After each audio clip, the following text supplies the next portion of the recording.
Sure, the Packers could use a cornerback, but do they need a cornerback for this defense? Keith Sanchez from Locked On NFL Draft thinks they need to prioritize it, and I mean early.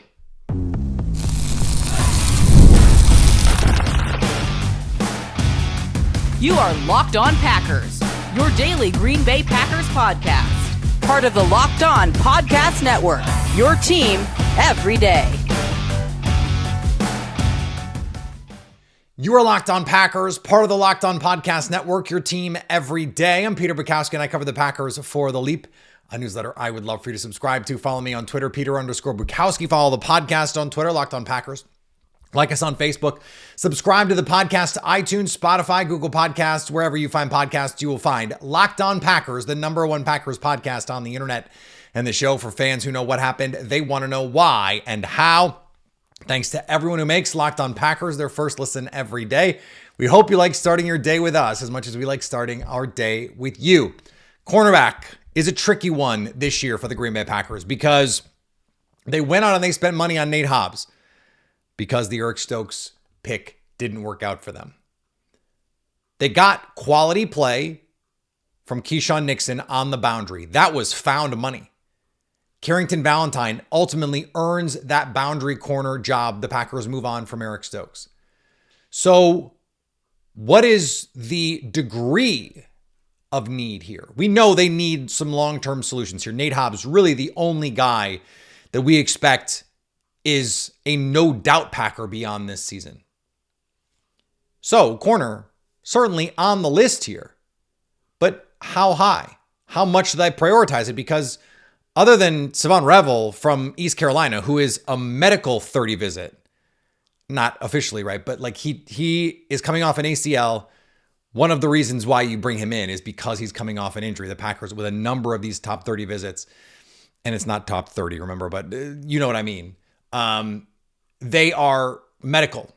So you're, double checking how you feeling, how's it going, getting a feel for where they are at physically, all that stuff. They haven't really shown that much interest in corner early. So all this talk of, could Will Johnson make it to them? What about Jahdae Barron? Does he fit? Is he a nickel for the Packers? I would guess these in-between types are nickel, safety, slot type players, and they already have 16 of those on this roster. So I would be surprised if Jahdae Barron was one of the guys here, but do they like Trey Amos, who tested well, Ole Miss, Alabama transfer? We're going to get into all of those names, all that good stuff with Keith Sanchez from Locked On NFL Draft right now. Joining me now from Locked On NFL Draft, one half of Locked On NFL Draft, our pal Keith Sanchez. And Keith, we've been doing these interviews all week. We're going to be doing these interviews all week. And I want to focus on some playmakers on the defensive side of the ball, which I think is going to be something that Green Bay is also going to be focusing on. As you look at this Packers team, though, let's start there. They add Nate Hobbs in the offseason. We see Keyshawn Nixon's ability to play the boundary. At cornerback in particular, how pressing a need do you think that is in Green Bay? I think is of the utmost important, right? And I say because I know that there have been rumblings, and I know you talked with your Locked On family about it, just with the Jair Alexander situation. And not only that, just him getting a little bit older, right? Like it's just, these years turn over quickly. You have a young rookie and a budding superstar. The next thing you know, you have a wily vet that's battling a couple injuries, and you're wondering how long is this thing going to last. So I think cornerback could be of utmost importance just to, you want to lock down corner, right? Especially in the NFC North when you think about having Justin Jefferson. You think about if Caleb Williams gets it turned on, you have a Roma Dunze and DJ Moore situation. So definitely want to draft a corner and feel good about having a lockdown guy.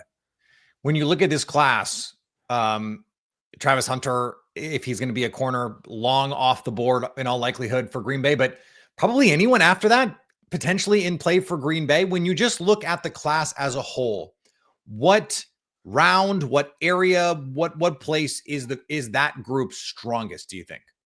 Yeah, I think early. I think if you want one, you got to go early. If you want a lockdown guy, you got to go early. And I think this is a perfect time for me to come on this podcast, Mr. Peter Bukowski, because I just dropped a mock draft over at the Draft Network, and I had the Green Bay Packers taking a corner in the first round. I went with a guy that's elevating on my board, and I just heard Mel Kiper speak about him also, Maxwell Harrison out of Kentucky. At this point, his name has been buzzing a lot because I think he ran the fastest 40 at the NFL Combine. Yeah. But I challenge you to go cut the film on. 2024, he was injured some, right? I think he played maybe 4 of the 12 games or something like that. But he had one very important data point, and that was he played Texas. So he was able to you were able to see him play against Isaiah Bond. You were able to see him play against a Matthew Golden. And I'll say this, that you see his speed, you see his quick twitch ability, you see his opportunity to play man. But in 2023, this is a guy that had, I believe, 2 to 3 pick sixes because in zone, he absolutely thrives. So Maxwell Harrison is a guy that I had mocked to the Green Bay Packers in my latest mock draft. Now, he played at 180s, low 180s, listed at 183, which means he probably played like 175, 178, right? But he posted a picture on Instagram of him, and who knows, right, how much water he had that day or whatever. But he posted a picture that he's over 190 now. I think that's the magic number for the Packers. They have not drafted a corner in the top 100 under 190 since Terrell Buckley, Keith. Wow. So it's been a long time since they've done that. Any concern about his tackling? Because I wrote in one of the notes that I had for him is I can't watch him tackle. So this is where, and I think this comes down to evaluation and preferences, right? I prefer my corners, and it's just kind of a little bit of my history at LSU, as long as you're willing to get in the way, right? Because this is the thing. Like I pay to tackle. Yeah, and that's the thing, right? If I have a corner that could tackle and can't cover, then I'm probably have a much bigger problem on my hands. You got a special teams player is what you got. Got a special teams player. So I think he's willing to get in the way, but I agree with you. If you have concerns about it, I completely understand, right? And that comes down to the defensive coordinator having to make decisions. How many times are you going to have your corner in run support versus having a safety in run support, right? And so I like Maxwell, but I do agree with you with the concerns of just the tackling part. And a lot of the best man coverage corners in this draft, Quincy Riley out of Louisville, I mentioned Maxwell Harrison, Jabbar Muhammad out of Oregon, they're all smaller guys. So that's the kind of, the give and take with this draft. It's like, man, the guys I want to play man to man, they kind of all 5'10" and 180 pounds.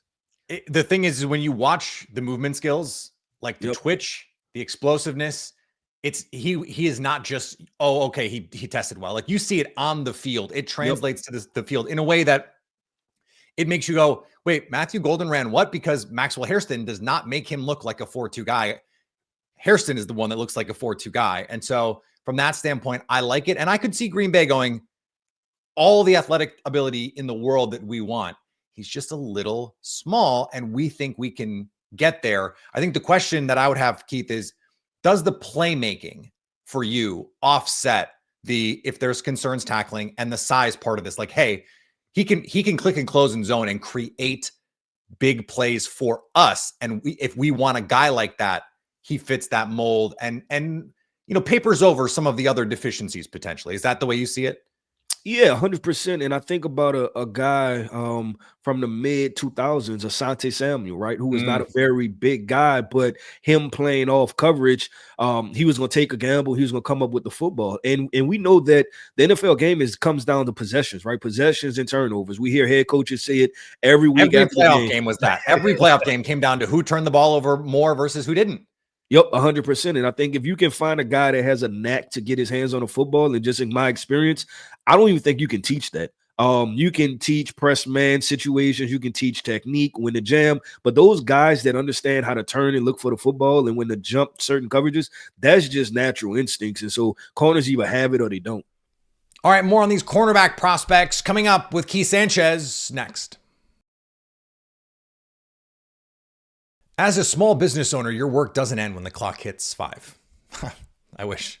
Your business is always on your mind, which means when it's time to hire, you need a partner that works just as hard as you do. That's where LinkedIn Jobs comes in. When you clock out, LinkedIn clocks in. LinkedIn makes it easy to post your job for free, share it with your network, and get qualified candidates all in one place. Post your job. LinkedIn's new features can help you write job descriptions and then quickly get your job in front of the right people with deep candidate insights. And here's a pro tip. Add the hashtag hiring to your profile picture to double your reach to qualified candidates. No wonder 72% of small businesses say LinkedIn helps them find high quality hires. Post your job for free at linkedin.com/lockedonnfl. That's linkedin.com/lockedonnfl to post your job for free. Terms and conditions apply. Okay, so if you were just going to say, regardless of position, Jeff Hafley, they wanted to last year play more 3 deep, 4 under. They ended up playing more cover 2. But if they want to be a zone team, this vision and break sort of defense where they want to create turnovers, we saw them the best defense in the league last year creating turnovers. Is there a guy that you just say perfect fit other than Maxwell Harrison? Like, hey, this guy, ideal fit for what they want to be. So there are 2 sneaky names, right? And this is up to the Green Bay Packers and how much they're going to prioritize this. And I'm going to just kind of throw out a scenario that if, for what everybody says, that Will Johnson falls, if he gets into the teams and Heffley is sitting there saying, hey, I need a cornerback, I think he will be worth the trade up. I said this and I'll say this again. I think Will Johnson is of the same ilk of the Patrick Surtains and the Derek Stingleys. This guy just has it. He has the length. He can, I think he can run. I think he's a fluid mover, but the instincts, and you see when this guy's playing off coverage and how he's able to diagnose route concepts and when to jump things and when to bait quarterbacks, he just flats out get it. And like I said, more the same. You can't teach those things. And the sneaky guy who has definitely been out of sight, out of mind, and he's been dropping, but I think somebody just tweeted it out, right, is Benjamin Morrison is actually going to work out next week or maybe the week leading into the draft. Monday of the draft, I believe. Yeah, April 21st, I believe. He'll be working out. Really getting down to it, man. Like, yeah. He's definitely cutting it close. But you get that guy, and if he turns out to check all the boxes from a health perspective and he runs a good forward and he looks fluid, then I think that'll probably be a layup territory for the Packers because, you know, you have Travis Hunter, however you feel about him, a corner. Then you get Will Johnson maybe somewhere after that. And then the gap would be Benjamin Morrison could potentially fall to the Packers. I mean, the tape, I think, is a first-round player. Like, if you just watch him cover and you're like, yeah, that guy, I mean, he's everything you want, assuming he's big enough and healthy. This is the problem, right? He's had 2 hip surgeries. Yeah. Right? So this is that scares like, how do you, as an evaluator, how do you balance that part of it? Yeah, I'll be honest with you. Those type of injuries, and I'm talking about big time injuries, so ACLs and Achilles and hips, they worry me because I think it's just it takes away, right? I'm trying to think of the right thing, like a domino effect, where one hits and then the next thing, right? So it could be a hip that turns into a foot turns into a hamstring turns into, you know, something else, right? And maybe I'm just speaking from experience because I tore my ACL before. My ACL went to my hamstring, went to now I'm plus 30 and I can't, you know, waking up in the morning hurts, right? So, yeah, I had a labrum surgery on my hip, and I'm like, it took me 8 years to get my golf swing back to where it needed to be. Yep, 100%. Okay, so what's interesting about the Packers right now is the one corner they had in for a top 30 who is a top 100 kind of player is Savon Revel. And he is someone who on tape, I think people see a potential first-round player. Tore his ACL last year. We're not going to get it to see him work out. So what kind of gamble are you willing to take on a player like that? Would 23 be too early? Would you, I mean, obviously you'd rather him be there 54 if possible, right? But like, what is the earliest place you think you would take him and go, I'm going to bet on the traits with that guy? Reportedly ran 4.4 at the East Carolina camp, 11-foot broad jump. Like you see on tape, he is a linearly explosive athlete.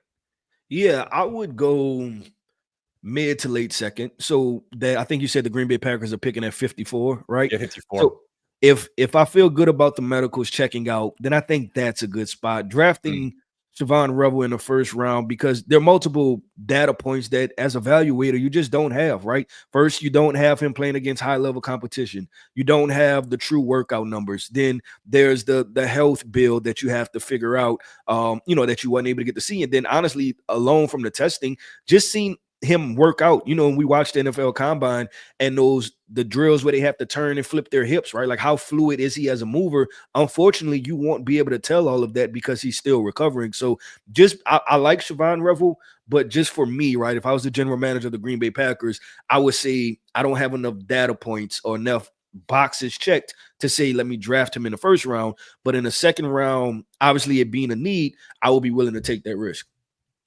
So The Packers, it's not just corner with them on defense that they're going to need to deal with. But let's say, for example, one of the pass rushers that they like is there at 23 and they take that guy.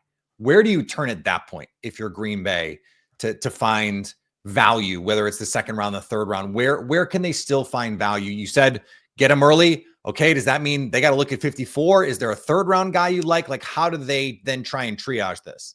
As far as a second or third round pass rusher? No, a second or third round corner, like someone else who's not. I mean, is it hey, let's take the gamble on Benjamin Morrison at 54, or is it hey, like maybe Jacob Parrish in the third round? Like, where do you see the day two potential with these corners, if at all? Yeah, you're going to have to. So there are a couple guys that's out there, right? You still have a Azariah Thomas out of Florida State, right? Which his name has buzzed some, and I think it's kind of been up and down. But I think ultimately he's probably if all things were equal in the draft, right? He's probably more of a late second to early third round guy, right? Yeah. Then you not run fast, and I think people are worried about that. Yeah, 100%, right? Then you have Jacob Parrish, who tested off the charts, but that's another one of those guys to put into that bucket, right? Where you have to kind of give up the compromise of the size situation. So I think the Green Bay staff is going to have to ask themselves some hard questions, right? When drafting the corners, like, hey, we have a couple guys with a health bucket. We have a couple guys with a size bucket. And then we have the guys that we believe are premier guys, but what are we going to give to get up there to go and draft those guys? So I mentioned some of these other needs, and we've talked a ton about the pass rushers. Can you just 23, you can just wave your magic wand and give a pass rusher to Green Bay at 23. Who is it? Yeah, so this is fun because there are a lot of projection guys in this draft, right? Shamar love projection guys. But I'll say this. So there's Shamar Stewart, right? Michael Williams. But there's one name that's floating around where I see people like him, but don't love him yet. And that's Donovan Ezuriku. And we know all of the Boston College ties. Yep. I think that's a highlight circle. He could potentially go to Green Bay. And I'll say this, that watching him, just putting a guy out there, not worrying about physical tools and traits and everything, but just get to the quarterback. I think he's one of the more instinctual pass rushers of just find a way to get to the quarterback. And ultimately, sometimes that's just what you want, right? We can look in past drafts. I was just doing this study, looking at some guys that came out. Remember, like the guys like Tyree Wilson who came out, and there have been plenty of edge rushers who we said, man, they're 6'6", they're 270 pounds, they ran a 4.5, and then when they get to the NFL, there's no sack production, and it wasn't sack production in college. Give me the guy that has some type of sack production in college because I believe he can convert that. You are preaching to the converted right now in Green Bay with Packer fans. They have been going, enough of the projects. We want guys who can actually get to the damn quarterback. Can he actually get the guy to the ground? They're sick of hearing pressure is production from me because I say it. And the Packers say it. So they're just like, can we just get a guy who like knows how to take down the quarterback, please? Donovan Ezra, definitely one of those guys. You know what it is? They want to see it, right? Like it's football. You want to see the quarterback hit the ground, right? Yeah. It's Brett Coleman, who's a NFL YouTuber, posted a variation on the Moneyball meme. It's like, if he's a good pass rusher, why doesn't he pass rush good?